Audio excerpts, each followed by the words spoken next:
दोस्तों, भारत और चाइना के बीच में मामला बहुत ही गंभीर बनता जा रहा है, क्योंकि चाइना न सिर्फ आर्मी की संख्या यहाँ पर बढ़ा रहा है, बल्कि अपने नए नए हथियार भी यहाँ पर तैनात करने लगा है।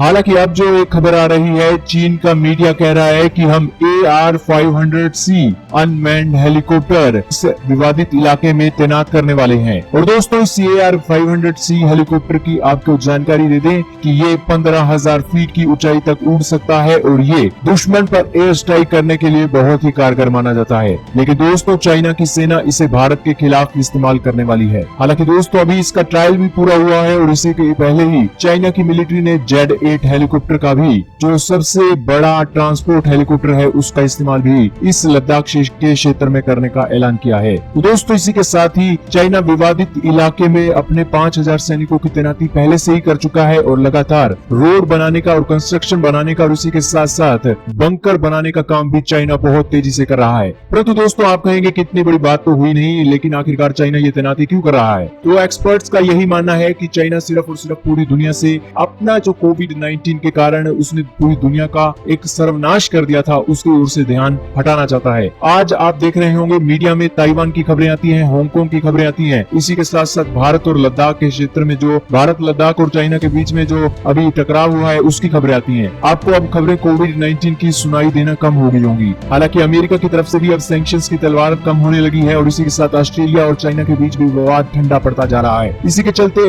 ईरान भी अब अमेरिका को घेरने की कोशिश कर रहा है। इसी के चलते चाइना ईरान का भी सहारा लेकर अमेरिका को घेरने की कोशिश कर रहा है, ताकि पूरी दुनिया कोविड-19 की महामारी के बारे में सोचना और न्यूज लेना ही बंद कर दे। दोस्तों, कितना बढ़िया दिमाग है इस चाइना का। हालांकि हम तो मानते हैं कि चाइना का बनिए जैसा दिमाग है। आपका क्या मानना है कि चाइना का कैसा दिमाग है? तो हमें कमेंट सेक्शन में जरूर बताइएगा। हालांकि दोस्तों, बनिए जैसा दिमाग है, इसलिए ही वो ईरान का सहारा लेकर अमेरिका को घेर रहा है, ताकि अमेरिका ईरान के ऊपर सैंक्शंस लगाने के ऊपर जो उसकी एक स्ट्रेटेजी है, उसके ऊपर ज्यादा फोकस करे। और इसी के साथ साथ जो चाइना के अड़ोसी पड़ोसी देशों में जो टकराव की स्थिति बनी हुई है, उस स्थिति के अनुसार अमेरिका का ध्यान भटक जाए और अमेरिका की जो एक ब्रिलियंट टीम है जो चाइना को घेरने में लगी हुई थी, वो ब्रिलियंट टीम अब भारत सहित पूरी दुनिया में जो चाइना गतिविधियां कर रहा है, उसकी ओर ज्यादा ध्यान दे। हालांकि आपने देखा ही होगा कि नेपाल भी अब चाइना के नक्शे कदम पर भारत का विरोध कर रहा है और इसी के साथ साथ पाकिस्तान का भी सहारा चाइना ले रहा है और पूरी दुनिया में रशिया का भी सहारा लेकर पूरी दुनिया में चाइना अब ध्यान भटकाने की एक बहुत बड़ा मुहिम अपना रहा है। हालांकि कितने भी सेना की आर्मी के जवान, चाइना की सेना के जवान, कितने भी आर्मी के जवान यहाँ लद्दाख और सिक्किम क्षेत्र में आ जाएं, परंतु कभी भी चाइना इतनी बड़ी गलती नहीं करेगा कि भारत के ऊपर या भारतीय सैनिकों के ऊपर अटैक कर दे।